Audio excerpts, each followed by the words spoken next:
beautiful beings. Great to connect with you all again. There's been a bit of a break between videos, just with a lot going on here, setting things up before opening up to the public. A topic that I've been wanting to approach, and it comes up for a lot of people, is Ascension. And what I'll say is that Ascension is going from one state to a higher state. There is the rainbow light body, which the Tibetans go on about. A lot of, we could say, the Pleiadians and Orions that I've spoken to go into how this is a very important topic as well, in terms of going within, doing that inner work and becoming the observer, connecting with that aspect of source that you are, which is your true state.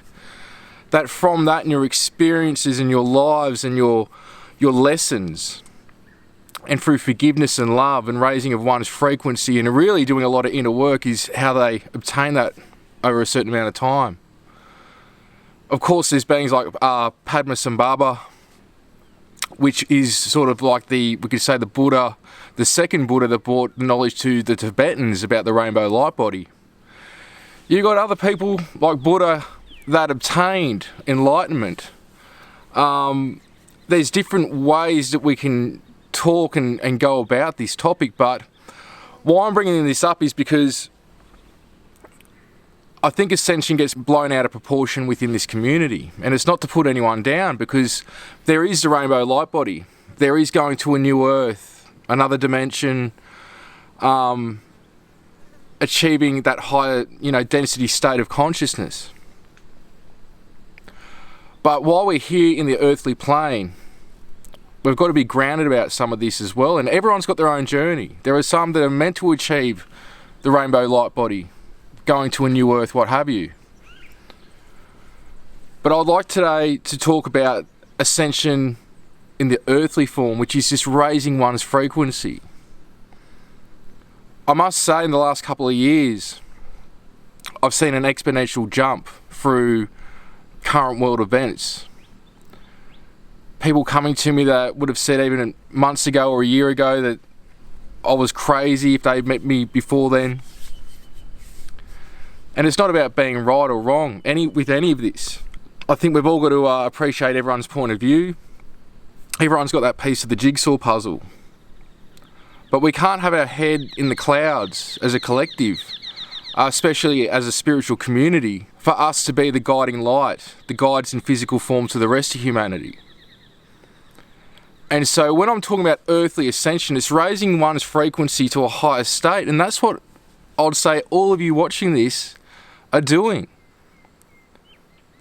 It doesn't matter in what field, what area. It could be yoga, meditation, talking about extraterrestrials, the paranormal, all different aspects.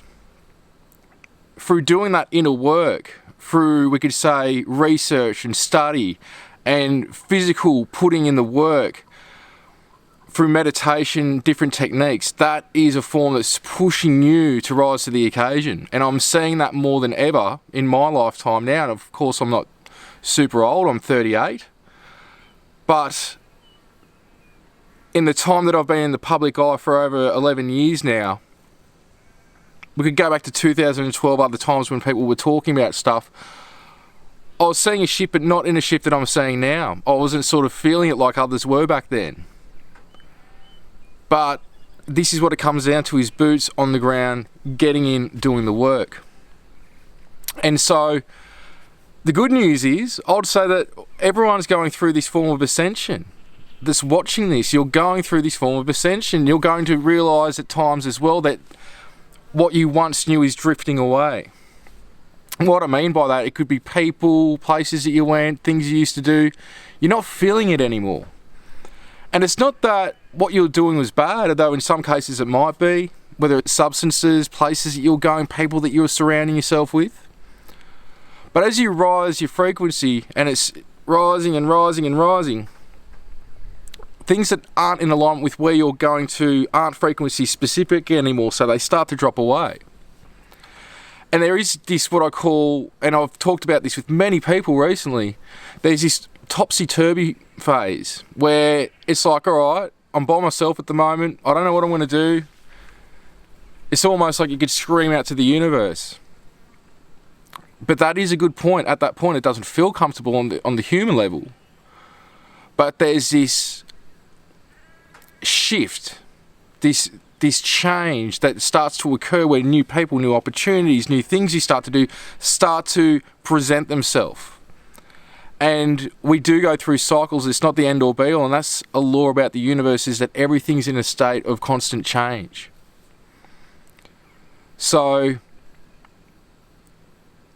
you aren't alone anyway. Like, none of you are alone. You've got a whole team working with you, whether it's other aspects, extraterrestrials, the Masters, Baba G, Jesus, Yeshua, the angels. There's so many different beings that are working with us that they're just a thought away. And sometimes we can't see the signs, but the key with it is the intention of connecting to the heart and doing it from the heart, really connecting in with the heart. And so that's just a little message from me. And also, Happy New Year, going into the new year. We're just about to go into 2022 in a couple of days. And what I'll say is that treat every day like it's your last. Don't wait for a new year resolution to make those changes. Be the change you want to be every single day, and treat others how you want to be treated as well. It's the simple things that this comes back to. Now, with this said, I'm going to leave this with a little exercise that I do every day. Sometimes 40 minutes, sometimes an hour, it can go longer. I've been doing this for a few years now, and this is what I'll call an observation exercise. Now, even do it for 2 to 5 minutes. It doesn't have to be long for those. If you want to use this technique, use it. If not, that's quite fine as well. But this is a way to help you connect with that God self, the higher aspect. And what I do with this technique is I blindfold myself and I put earplugs in. And all I do is just lay down. That's all I do is I lay down. Now, sometimes you can go straight into, depending on your practices and how far you are with this, and again, it's not about, hierarchy, who's evolved, who's not. I can go into, we could say, a God conscious type state pretty quick sometimes. Sometimes it might not happen. Sometimes it might take a while to get into. But what you'll notice is that there'll be thoughts come and go, mind chatter. Most of it's just crap. That's all it is. It comes, it goes, it dissolves. It comes, it goes, it dissolves. This person said this to me. Oh, what about this? I've got to do this today. Just these thoughts start to arise. But if you be the observer, just observe it. It starts to dissolve, and then you start to realise that part of you that's observing those thoughts, that's the state that I'm talking about. Now, there can be visions come. Some people are very, very visual with their mind's eye, their third eye. Some people may get thought transmissions and feelings, but when you're hitting that God conscious state, you're surpassing it all. It's literally imagining the human body computer, the biocomputer, the human body plugged into the wireless internet. It's not going to be able to process everything at once. It's got access to everything, but in that state it doesn't matter because you're in an all-knowing state. And so it's very hard to articulate or to make people understand this unless they've experienced it. But being open-minded to it and being open to experience it is a very big start with this. Now, what I will say is doing clearings is important as well. Just don't open yourself up. There's a video before this going back on the YouTube channel.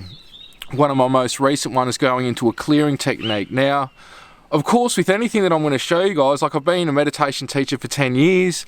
I'm a yoga teacher. I've done different disciplines, remote viewing for many years now. As well as Reiki and different disciplines. Not that it matters. They're really just reacquainting you with what you know on a soul level once you get to a certain level.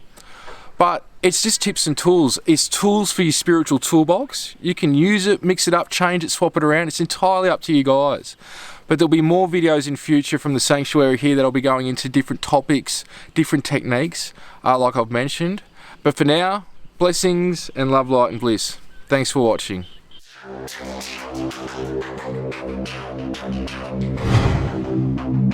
Yeah.